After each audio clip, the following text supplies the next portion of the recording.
Hello guys, welcome to Sim UK. This is The Crew 2, and this is footage that I secured during the recent weekend closed beta test for The Crew 2 on my PC. Now, if you find this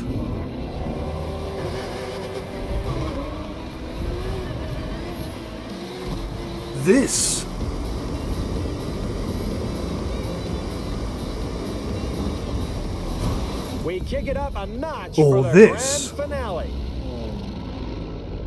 exciting, then The Crew 2 is going to deliver what you want in bucket loads, and I mean bucket loads. Unfortunately, if like me, you are also hoping to get an experience from The Crew 2 and actually feel like you're really driving a car, a motorbike, an aeroplane, a supercar, a dune buggy or even a motorboat, then you're going to be epically disappointed. I've seen this consistent pattern with Ubisoft games, and I have commented on this pattern many times. Ubisoft games, I think, look better than just about any other game that's ever been released. The performance is always top-notch. The scale and the content is often gargantuan, but the gameplay is almost always extremely shallow or fake. And that's exactly what we have got here.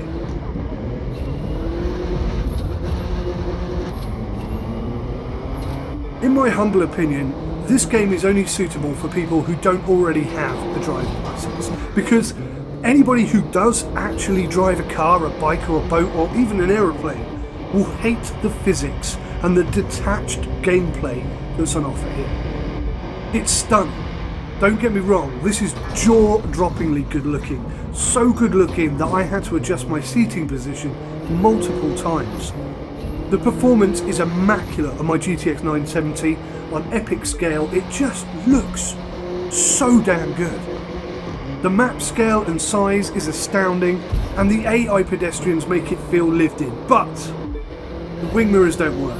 You can't hit the pedestrians, and that wonderful map is completely pointless, as you just teleport to any event anyway. Incidentally, the events are much harder to lose than they are to win, despite the fact that seeing the next marker is sometimes impossible. The audio is okay, but it's certainly nothing to shout about. And I know this is beta and all this can change, but even the key binding is a pain in the arse. Not only is it locked down, but it's really stupidly thought out. Anyone know what usually happens straight after the handbrake is yanked? Anyone? Anyone? That's right! You turn the wheel and get a 180 skid going. But as the handbrake is only allowed to be on the square button, then I nearly broke my flipping arm about 20 times. I've tested a few things in this game. I tried dropping from 6th gear to 1st gear at 200 miles per hour, and that's absolutely fine, no problem whatsoever. I've also crashed head first into a brick wall, and it will scratch your car, it will damage your car, but it won't affect your handling, not one tiny little bit. And do you know what I hate most about this game? I actually genuinely think it's dangerous. Yeah, that's right, I'm going to put my dad hat on right now. That was my daughter. My concern is that young, impressionable kids will get this game and think that they can drive fast because their reactions are fast. Fast reactions are no good to you in a car at high speed if you have absolutely no idea what the car is doing or what the car is going to do. These vehicles give absolutely no feedback at all, and despite 900 degrees of rotation being registered, the in-game wheel turns just 300 degrees, and I couldn't see any way of changing this. I'll admit, I did have some very small "oh yeah" moments, which were immediately ruined by the complete detachment I felt from the vehicle that I was in.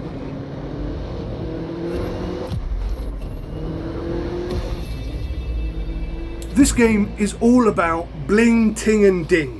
Its priority is bravado and how many followers you have or how famous you are. I was hoping to enjoy driving around this magnificent map, but I can't because the driving experience is so bad. The gear changes are so slow. that my granny's gear changes would be too fast for it. It looks gorgeous, but it feels horrible. It's gargantuan in size, but its realism is so shallow. Hey there, I'm Wade Park. Maybe you've heard of me, and this is my show. I'm looking for someone interested in racing off the beaten track, and I'll loan you a ride to see if you've got it. Look what we have here. The name's Latrell. I'm sort of like the unofficial welcoming committee for the street racing family. We tune our rides, show them off, and racing. If that sounds like something you want in on, you gotta show me something. I'll loan you a car, but you gotta do the driving. It's all show and no trousers. It's an adult-themed title with childlike arcade implementation. This game is not intended for anyone with a driver's license or an above-average IQ, unless, of course, you're actually looking to dumb down. I wasn't really expecting any less, to be honest, but I must say, this is such a waste. It could be so good. I think it's highly unlikely that they're going to bring out an adult version with physics and in-depth realism. This is all about those people who put how it looks above everything else.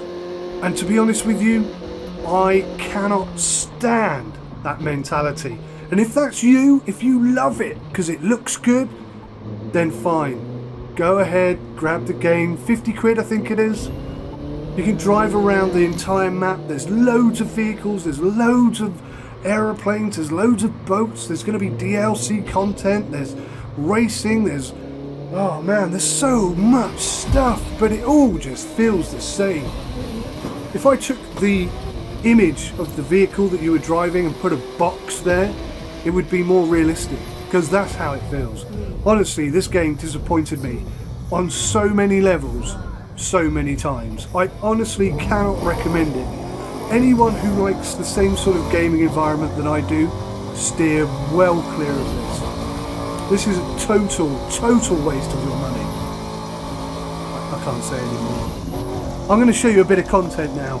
I did this race in a dune buggy, and I was terrible. I mean, I was really bad. And I think I crashed about 6 times. I got lost at least twice. I nearly gave up once. And yet I still came in just 1 second behind first place. Ridiculous. Terrible game, which could be unbelievably good if only they put some effort into the physics. There are no physics in this game whatsoever, and I do mean none. The handling is so unrealistic, it's a joke.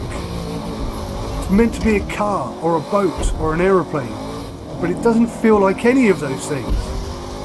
It's terrible. Anyway, that's enough ranting and moaning and crying and spluttering and bitching and hissing from me. This is definitely not recommended by me.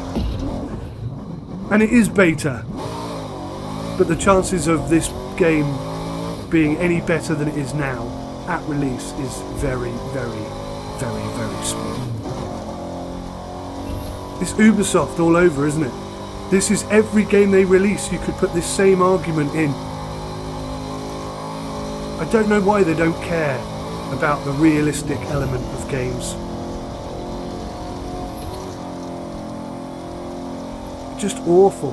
How many Ubisoft games have you bought that you never play? Ever? And how many realistic simulation games have you bought that are really old, like OMG 2, and you still play them? ETS 2, and you still play it? Silent Hunter 3, and you still play it? B-17 Flying Fortress, and you still play it? I wouldn't play this game. I would get so bored. It's just the same old tripe over and over and over again. I've got to go. Honestly, I hate this game. It disappoints me, frustrates me and irritates me on so many levels. I cannot even... I'm struggling to comprehend how to put it into words. What a huge disappointment. And it's difficult because on the other hand, it looks so good and the map is so good and the vehicles look so good and there's so much stuff and oh man. Could have been amazing. Could have been the best game ever released, and instead, it's another Ubisoft game. That's all I can say. Listen, I've been ranting for far too long. So thank you for watching. Hit the like button if you appreciate this review. Hit the thumbs down button if you think I'm an arse. I don't care. This game is terrible. And if you like it, you shouldn't be watching Sim UK. End of story. Take care. Bye for now.